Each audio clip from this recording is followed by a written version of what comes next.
Hi friends, my name is Bill Evertsberg and I'm one of the ministers at Kenilworth Union Church, and this is Doogie, my assistant minister.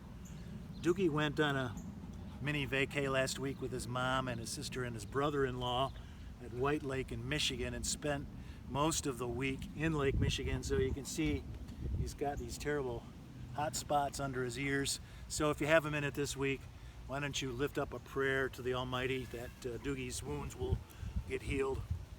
So on the staff at Kenilworth Union, we've been reading this nice little paper by a church consultant named Carrie Newhoff. It's called Disruptive Church Trends, and I thought I'd share two of those disruptive trends with you so that you can get a glimpse of what church life is going to be like going forward. So the first of these disruptive church trends is consolidation. Now, even before this pandemic, small and medium-sized congregations across the country were closing at a furious pace, so this pandemic has merely accelerated an existing trend. So, did you know that 48% of American Christians have not worshiped with their home congregation in the last 17 weeks? That's about half of American Christians have not worshiped with the congregations they belong to. And get this, 23% of American Christians are worshiping with other churches than the one that they belong to. So what's probably happening is that members in small and medium-sized local congregations are checking out the virtual services of bigger churches with superstar preachers and extraordinary music programs and sophisticated technology.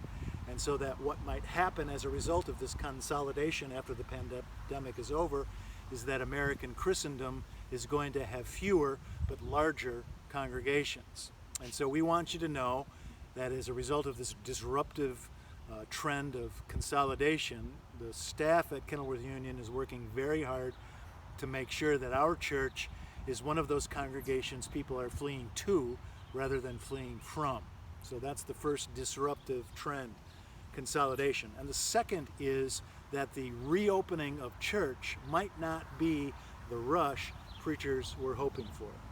And so we on the staff were very grateful for the 40 people who signed up for our first outdoor worship service here in the Memorial Garden on July 5, and for the 35 people who signed up again on July 12.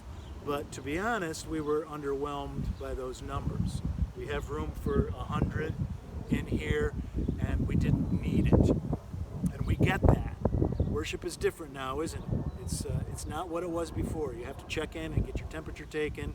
You have to stay socially distant. You have to wear a mask. There's no bulletin. There are no corporate prayers. There are no hymns. After the service is over, you really can't have a coffee hour. Maybe you can greet your friends from a distance, but you go straight back to your cars. So that's what the 8:30 outdoor service is like. Those of you who have been streaming with us at the 10 o'clock hour are getting a glimpse of what worship is going to look like when we can return to the sanctuary in person.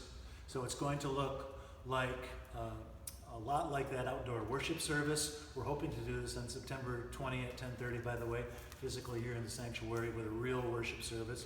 But it's going to look like that outdoor worship service in that you're going to be wearing masks. There won't be any bulletins or corporate prayers or hymns or coffee hour. You might be able to greet your friends before and after the service, but those interactions should probably stay distant and brief. And by the way, church choirs are a long, long, long way off.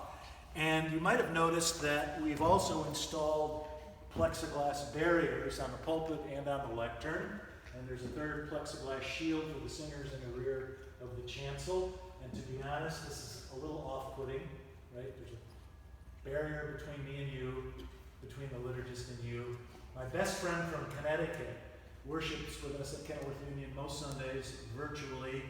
And the first time he saw me preaching from behind my plexiglass shield, he said, "What'd they get you for?" I said, "What are you talking about?" He said, "What did they whistle you for? Was it hooking or tripping or high sticking? You look like you're in the penalty box at a Blackhawks game."